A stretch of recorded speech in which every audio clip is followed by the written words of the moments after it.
place everything in the context on what was going on with black people in the late 1800s. You see the end of the Civil War in 1865, the Reconstruction Amendment, 13th Amendment freeing the slaves, 14th Amendment granting citizenship and due process under the law, and finally in 1870, the 15th Amendment, which gave black men the right to vote. 4 months after Lee surrendered to Grant at Appomattox Courthouse, the former slaves in this state came together and formed the General Association. They're tasked with creating a new black intelligentsia that are going to become the socio-political leaders of black America. That's really the context that Simmons fit into as we were going into the 20th century. And then in 1879, Simmons College of Kentucky opened its doors. When Reconstruction ends in 1876, 1877 with the Hayes-Tilden Compromise, you see incredible retrenchment in white America. The pressure was on all black colleges to pattern themselves after Hampton Institute, which was designed to prepare black people for the low-tier jobs and not for the professional jobs. William J. Simmons militated against that and said, Howard is our model.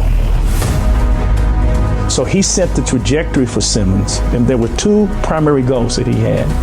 Goal number 1 was to create a black professional class, which they did. His second goal was to create an institution that was black governed. When you talk about excellence, black people have always understood they had to be better. HBCUs understood and understand that they have to be better. And so they're not just teaching reading, writing, arithmetic. They're teaching a commitment to something greater than the individual. In fact, it was the only institution in America that had a law school, medical school, liberal arts college. The entire faculty was black. The entire governance was black. So it was the personification of black empowerment.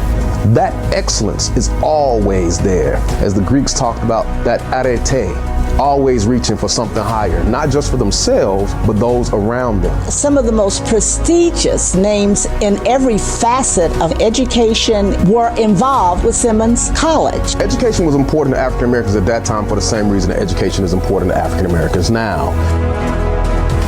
It is absolutely essential that black people understood the system in which they were functioning, no matter how unfair that system was or is.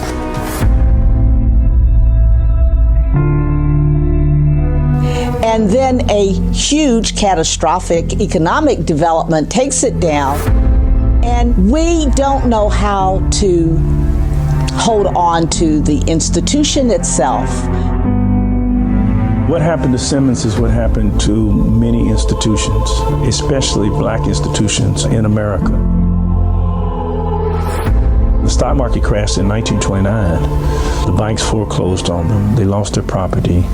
And the University of Louisville purchased the property to establish a segregated division. And not only did they use their superior financial resources to purchase the campus that slaves had built, but spoke very disparagingly of Simmons University.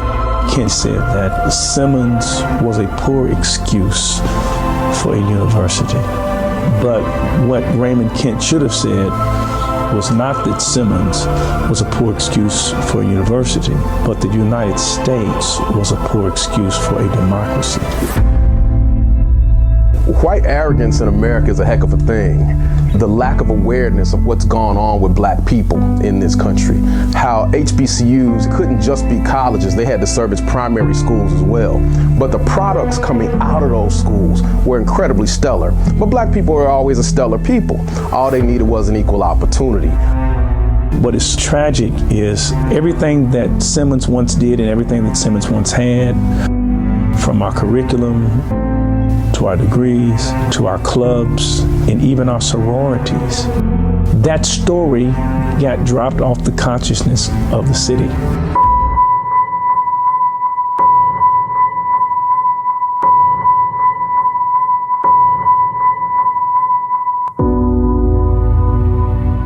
No historical black college and university has ever made the comeback that we made. And no college in American history has ever lost its campus and returned back to the campus that it lost.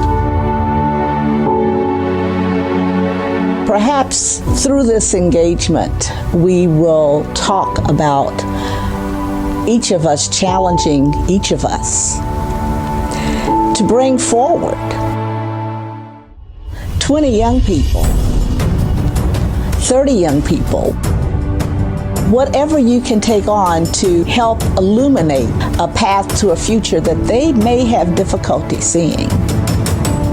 You really touched on what I think is probably one of, if not the most important function of HBCUs. They set up a situation where students understand that black people have a history worth studying, lives worth living, and a future worth constructing.